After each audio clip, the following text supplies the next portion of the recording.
के अस्पताल पनु आकिल में दवाउन जो सख्त बहरान पैदा थियल आहे। वरतल जायज़े मूजिब अस्पताल के स्टोरन में डॉक्टरन जूं लिखियल दवाउन जूं पर्चियूं खणी ईंदड़ मरीजन के बुखार, खंग, मथे जे सूर जी दवा भी न हुई।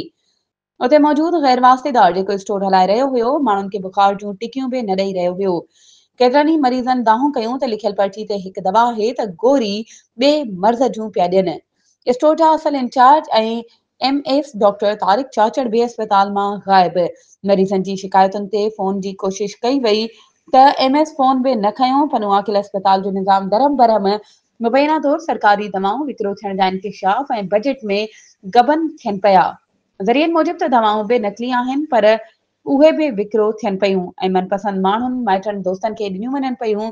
डॉक्टर ऐं काफ़ी अमलो वीज़ा ते वियल आहे। सुजाण धुरिन पारां एहतजाज करण जो ऐलान। वधीक ख़बरुं ऐं अपडेट्स जे लाइ असांजे चैनल खे सब्सक्राइब कयो ऐं हा, बेल आइकन खे प्रेस करण न विसारजो त जीअं असांजी हर नई अचण वारी वीडियो तव्हां ताईं पहुचे।